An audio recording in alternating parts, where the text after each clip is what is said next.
Para Brújula Internacional es un orgullo tener hoy a Elsa Cardoso, profesora universitaria, escritora, ensayista sobre temas internacionales, y empezar la primera pregunta con los embajadores que vimos de la Unión Europea y de Italia.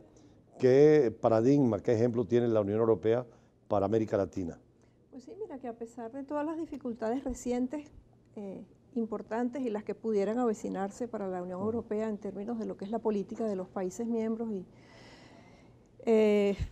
sigue siendo un modelo muy importante, el modelo más exitoso de integración internacional, de integración de países y de integración que va mucho más allá de lo económico, integración de políticas, integración de posiciones, incluso de política externa, una diplomacia Cuando hablabas de dificultades, hacía referencia al Reino Unido. El Reino Unido y los que parecen querer seguir esos pasos, ¿no?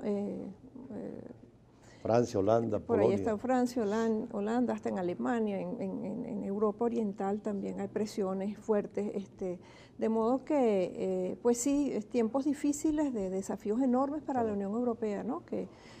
Lo que los hace más importante para nosotros, porque en efecto ha sido un modelo en todos los sentidos sobre cómo empujar la integración, incluso sobre bases difíciles y conflictos históricos, eso es importante. ¿Cómo lograr esa supranacionalidad, una especie de federación de estados, mientras que en América Latina, que tenemos tantas similitudes, tantas posibilidades de integrarnos, ha costado tanto? Inclusive los árabes tampoco han logrado, ni los africanos, y los europeos sí tienen ya un espacio político, geoeconómico, geoestratégico.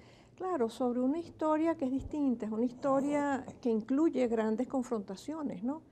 Y precisamente de esas grandes confrontaciones surge la idea entre Francia y Alemania, precisamente, de montar el experimento europeo al que le tomó mucho tiempo alzar vuelo.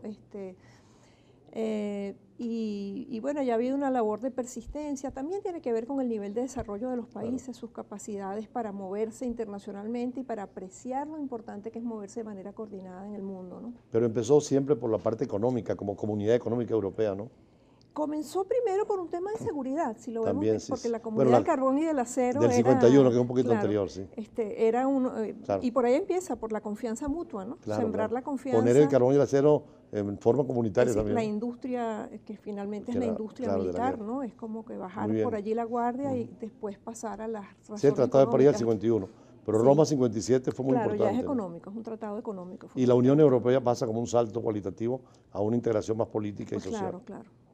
Tú misma tienes pasaporte europeo, ¿no? Eso no se o cuenta, algunos familiares. Pero sí, por familia. No, porque es interesante, familia, claro. Sí. Porque los europeos que están aquí en Venezuela o en cualquier país de América Latina o del mundo pueden optar. Tus hijas tienen pasaporte europeo. Por su papá. Con lo cual tienen 2 o 3 nacionalidades, ¿no? Algunos tienen la nacionalidad venezolana, la de su país, España, o Portugal o Italia, y la europea, que es una nacionalidad comunitaria, ¿no? Pues sí. Por ahí van Mercosur va por esa vía, ¿no? Con el pasaporte del Mercosur y la nacionalidad de Mercosur. Bueno, esperemos que por esa y por muchas otras, ¿no? Porque hay una deuda grande de integración en América Latina, una deuda enorme. Y es bueno recordar, como haces tú ahora, este comentario sobre el modelo europeo, porque, caramba, aquí tendríamos muchísimas posibilidades y lo que pasa es que en los tiempos de la bonanza se nos olvida lo importante que es negociar juntos, conciliar posiciones, coordinar posiciones en temas que son de nuestro interés regional y son muchísimos. Lástima que se nos olvida y entonces cuando vienen los periodos difíciles comienza otra vez a darse el impulso como el que ahora se está dando, por cierto, al encuentro Mercosur-Unión Europea, Mercosur-Alianza del Pacífico. Hay movimientos interesantes en todo caso. Ahora, ¿cuáles serían los aspectos más importantes de ese modelo? Tal vez el tema de la supranacionalidad. El mundo ha superado el tema del Estado-nación a un Estado regional, ¿no?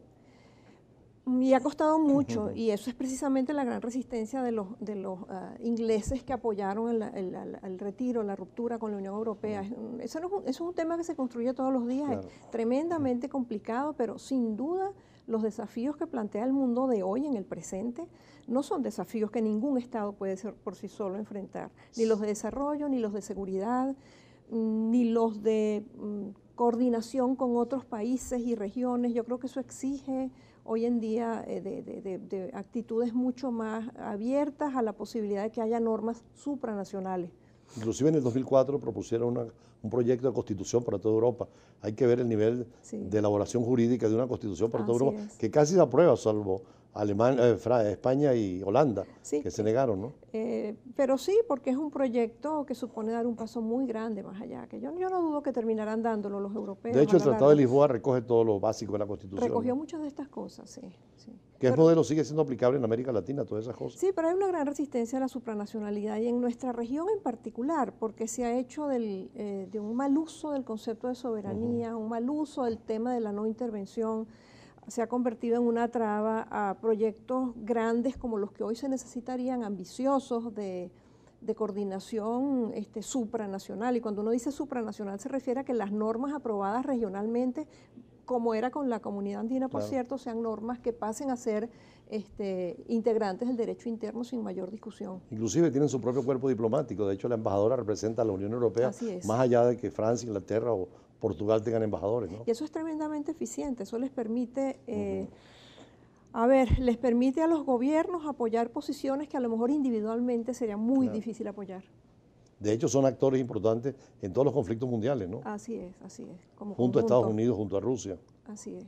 Ahora, el tema Trump y la Unión Europea nos dificulta toda esta situación que se plantea. Trump, Putin y la Unión Europea, sí. Es un Frente a la triángulo Unión muy Europea diferente. es un triángulo complicado porque por momentos hay unas coincidencias terribles entre Trump y Putin en esto de alentar divisiones y alentar fracturas con la Unión Europea. Cosa muy mala para Occidente y para la institucionalidad liberal internacional, porque Estados Unidos y Europa deberían mantenerse como un puente muy fuerte en ese sentido, ¿no? De hecho, Ucrania, el problema es que está tratando de adherirse a la Unión Europea y los rusos ven como peligroso ese acercamiento del modelo europeo a su territorio. Sí, por ahí se dice que comenzó, aunque eso tiene una larga historia, pero Claro. digamos el antecedente inmediato de la invasión rusa, que ellos no consideran que es invasión, Claro. pero de la invasión rusa a territorio ucraniano viene de allí, sí. Y Crimea y todas estas cosas que se han presentado, Por supuesto. pero con antecedentes, como tú decías, Con ¿no? antecedentes largos. Sí. Claro, porque Crimea ya perteneció una vez Así es, a la así propia es. Rusia, ¿no? Pero claro, lo grave en este momento es que contra lo que está atentando Rusia es contra la distribución espacial de los estados en el mundo, Claro. un mapa que estaba consolidado y de pronto un conflicto que pareciera de otra época se vuelve a reactivar, ¿no? De un modo muy dañino para la seguridad internacional. Por eso la línea de Trump de ir contra el libre comercio, contra los sistemas estos de integración, tratar de negociar bilateralmente y no en bloque, ¿no? Sí, es una posición, una fantasía de poder unilateral que puede ser muy mala para los Estados Unidos. Estados Unidos necesita aliados y necesita Europa, igual que Europa necesita Estados Unidos. ¿Y esa relación de Trump y América Latina cómo será? Vaya, está mucho por verse, pero ya tenemos pistas preocupantes. La relación con México es una muestra grandísima, es un botón gigantesco para que sirva de muestra sobre el modo como Trump ve a América Latina y ve sus relaciones y ve los acuerdos ya suscritos. Finalmente México, no nos olvidemos, también es parte del Tratado de Libre Comercio de América del Norte y todo eso está así como que el señor Trump pareciera considerar que todo eso puede ser revisado y a partir de iniciativas tan agresivas, ¿no? Como esta del cierre a la inmigración y el famoso muro, ¿no? De hecho, Castro, sobre todo Raúl y el presidente Maduro, habían sido prudentes con Trump, esperando tal vez por la relación con Moscú que cambiara, pero ya en el ALBA, la reunión que hubo, Castro fue muy duro contra Trump. Seguramente Venezuela también cambia esa política de prudencia en relación con lo que pudiera hacer Trump revisando la relación con Claro, Cuba. habrá que ver. Lo cierto es que yo creo que Venezuela tiene más que perder. Claro. Y por eso creo que en medio de todo el gobierno sigue siendo relativamente cauto al referirse al nuevo presidente de Estados Unidos. Sí. Sin embargo, ha habido problemas internos en la región. Creo que ya está retirado el embajador llamado por su cancillería en Paraguay y esta semana vimos que llamaron al embajador de Perú. Eso dificulta esa integración latinoamericana, ¿no? Sí, volviendo a ese tema, el caso es que el mapa regional se ha vuelto muy complicado para Venezuela en particular, porque si uno examina lo que está ocurriendo en Mercosur, los 4 socios iniciales, esta propuesta que surgió inicialmente de Chile, del gobierno de Bachelet, de buscar acercamientos entre la Alianza del Pacífico y el Mercosur, yo creo que por allí hay... y bueno, la relación está con la Unión Europea, ¿no? Yo creo que ese es un acuerdo que bien cocinado desde el Mercosur, bien negociado, puede también alentar más coordinación regional. Pero con reservas venezolanas, desgraciadamente, Por supuesto, en el caso de la Unión Europea, ¿no? Eso dificulta también políticas comunes, ¿no? Dificulta políticas comunes, pero también aísla a algunos países. Yo creo que Venezuela está muy aisladita en ese sentido, muy aislada de lo que se está convirtiendo en una evidente necesidad regional de aunar esfuerzos en una situación compleja, internacionalmente compleja. Ayer mismo se reunía en Ginebra el Consejo de Derechos Humanos y el propio alto comisionado para los derechos humanos fue muy duro en el caso venezolano por el tema de los presos políticos. Vimos ahora declaraciones del embajador nuestro, Valero, en contra de esa actitud de un organismo de Naciones Unidas. Eso es lo que tú llamas ese aislamiento que puede estar ocurriendo. Sí, hay temas que hacen de Venezuela compañía incómoda en muchos espacios. Y ese es un tema altamente sensible y cada vez más difícil de sobrellevar para países que antes eran más cercanos a Venezuela. La Carta Democrática podría ir por ese camino, tal vez como una instancia supranacional producto de un tratado donde los estados han renunciado a su soberanía para salvaguardar los derechos humanos o la democracia.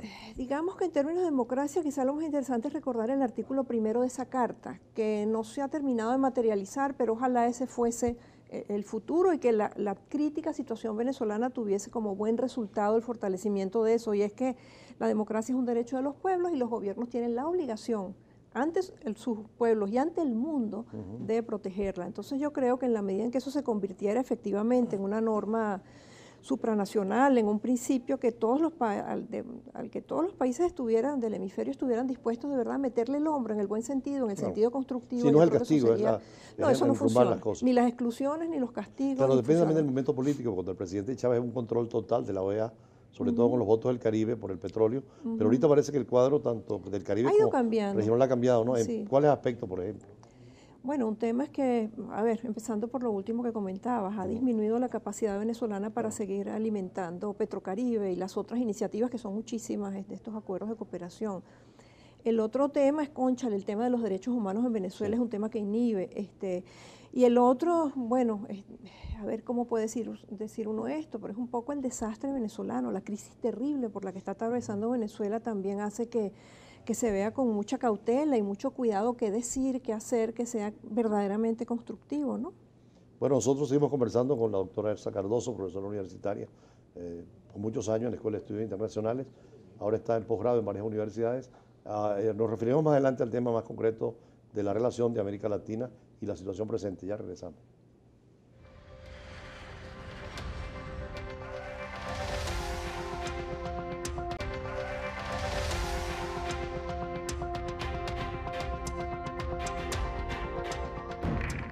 Continuamos siempre en el campo del derecho y las relaciones internacionales con la profesora Elsa Cardoso.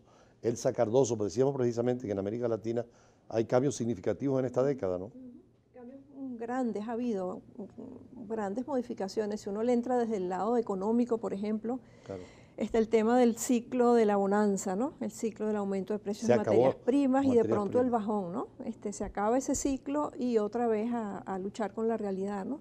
Y eso ha incidido en lo político, ¿no? Sin duda, sin duda, sin duda. Esto que se ha dado en llamar socialismo del siglo XXI, que es algo que sé que vienes estudiando tú hace tiempo, se montó en buena medida gracias a esa posibilidad, no solo a la crítica, no solo al discurso de crítica frente al neoliberalismo, estas cosas antiimperialistas y todas estas consignas y las promesas de justicia social, sino sobre una situación económica en ciertos países claves que hizo mucho por promover esto. Y Venezuela, el primer país, probablemente el más acabado de los ejemplos, para bien y para mal, el más acabado de los ejemplos de esos países que se montaron sobre esa ola de bonanza y de descontentos y de antipolítica también, ¿no? Claro, hay un líder carismático que era Chávez en ese momento, más el líder, mesiánico, más el carisma de Chávez, todos estos elementos contribuyeron. Pero se ha ido cayendo todo poco a poco, ¿no? Y yo diría que ni tan poco a poco, porque cuando uno ve lo que ha venido ocurriendo en los últimos 3 años, que de nuevo es la caída de los precios aquí las elecciones de los commodities, las elecciones aquí. La oposición ganó casi las 2/3 la Asamblea Nacional, que es una de las señales. De Argentina también muy significativo. Ahí tenemos Argentina, a su manera Brasil también. Sí, pero fueron cambios de política totalmente. Los cambios en y hasta Perú, el propio Evo Morales quiso reelegirse y no logró la mayoría. Le negaron el voto. Todavía va a seguir presionando con eso. Tal vez por eso Correa no quiso reelegirse modificando la Constitución, porque intuía que podía perder, como realmente fue un golpe para él. Y la situación económica de Ecuador no es muy buena, por cierto, Delicado. Que también hay que mirarlo, ¿no? Por allí, porque si hay un rasgo característico de esos gobiernos que ascendieron con la ola de la bonanza y con la ola del discurso antipolítico, es que yo diría que desperdiciaron la ocasión, la oportunidad, y si bien algunas huellas de iniciativas sociales dejaron, han sido iniciativas que a la larga se han visto como iniciativas que no han satisfecho las expectativas de la gente, muchas han fracasado, muchas han generado cuadros de corrupción muy graves, entonces... caso de Brecht ha sido horrible lo que ha pasado. Terrible Con Lula, caso. que era como el modelo.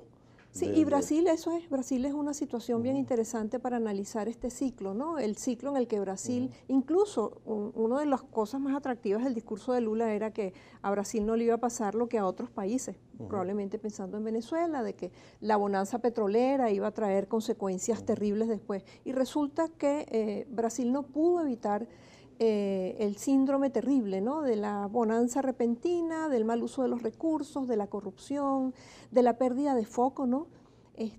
Y bueno, es una pena porque aunque en Brasil las políticas sociales fueron, yo diría que bastante mejor pensadas cuando uno las compara con otros casos, incluido el nuestro, sin embargo, también por allí comenzaron a verse fracturas, fisuras, descontentos y la situación hoy de Brasil es una situación bastante compleja, ¿no? Esto no pudo también golpear un poco el caso cubano.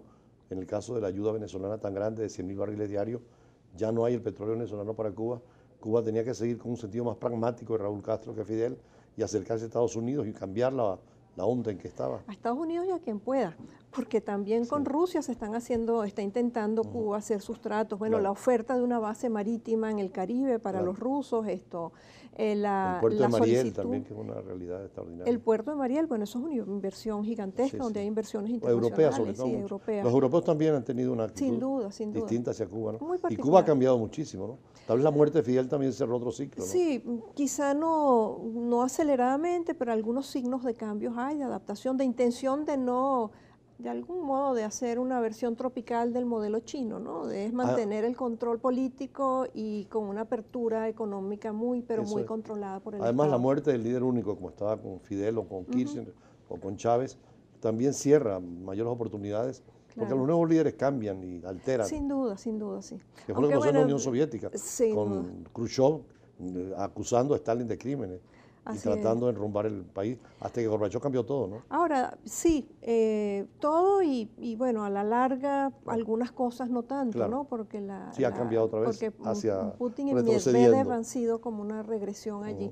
Yo creo que sí, ese es uno de los temas y una de las cosas más delicadas de lo que uno está viendo en América Latina, ¿no? Que uno habla de socialismo, pero quizás también habría de proyectos socialistas, pero yo más bien me inclino a hablar de proyectos tremendamente estatistas, muy populistas. Sí, no un socialismo europeo. No, para nada. Y muy personalistas. Eso. Y muy personalistas. El líder único. Eso. Entonces, eso es una cosa terrible, ¿no? Porque eso también es una gran regresión. No, y lo que tú decías también de adaptarse a modelos como el vietnamita o el chino, donde sigue el partido único, pero sigue un liberalismo económico creciente. Que es de algún modo lo que se ve con cierta claridad que pretende el régimen cubano, en el que, por cierto, la desaparición de Fidel fue gradual. Ellos intentaron, en medio de todo, han intentado hacer una transición de poder personal más controlada, más bajo control, que no es el caso venezolano. Ya el mismo Raúl dice que habrá un cambio y que habrá gente de nuevas generaciones, y además esa gente que viene con otros criterios más universales.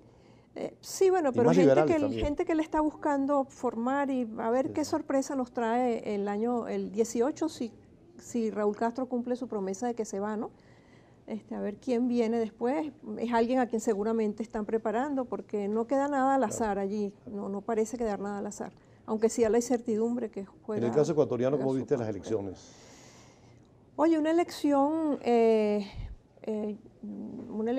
reñida, interesante. Un consejo electoral serio, que hizo ¿no? su trabajo. Ahora viene una prueba de fuego porque esta parte sí es tremendamente polarizada. La prueba de fuego es en esta etapa y, digamos, sea como fuera, ya hay señales de posibilidad de alternancia, que yo creo que esto del personalismo es una cosa terrible porque cierra las puertas a la alternabilidad. Que ahí la izquierda y la derecha se dan la mano, porque Trump, cuando uno lo escucha, era como escuchar a Chávez. Todo lo anterior era malo, ahora todo va a ser bueno. Tenemos que encerrarnos en lo nuestro, hay que acabar con lo que existía. O sea, un lenguaje como que mesiánico en el fondo, ¿no? Sí, un lenguaje mesiánico de búsqueda de enemigos externos terribles, temibles, y eso no es sano para nada. Si no se construye a punta de crear cercos externos y enemigos y muros, murallas y separaciones. Un último minuto, como has tenido tantos alumnos en la Universidad Central y a quienes les has dado clases siempre se les promete que van a Cancillería, eso se ha politizado demasiado. Ojalá que vuelva, tal vez, y en el saludo Oye, tuyo a esa ellos, es mi gran la ley de apuesta. servicio exterior, ¿no? Esa es mi gran apuesta, una reconfiguración, reprofesionalización del servicio exterior. Eso no se improvisa, eso lo sabes tú mejor que Claro. Yo nunca he estado en la carrera diplomática, pero ha admiro, formado a todos los diplomáticos, de bueno, las últimas generaciones. yo he hecho mi parte, no sé si muy buena, pero a ver, quién sabe. Pero sí creo que es una carrera de Estado y como tal debe cuidarse y ojalá que lográramos otra vez tener un cuerpo profesional, bien conocedor, respetado, respetable, y que contribuya como corresponde a la diplomacia, a las grandes soluciones de los problemas que tiene Venezuela hoy. Bueno, Elsa Cardoso podría ser una excelente canciller en una actividad futura, es una porque maldad. además ha sido profesora en estas materias de Derecho Internacional y Relaciones Internacionales. Y como ustedes ven, es agradable conversar sobre temas internacionales de una manera sencilla y muy respetuosa, porque las posiciones extremas siempre en todo deforman la verdad. Y lo ideal es tratar de llegar, como decían los griegos, cuando hablan de la filosofía, ¿no?, amantes de la sabiduría, y partiendo de aquel socrático yo solo sé que no sé nada, ¿no? Tratando de llegar a la verdad, ¿verdad? Pues sí, eso intenta uno. Bueno, a lo vamos a un mejor no corte y seguimos en otros escenarios con otras noticias y otros análisis internacionales.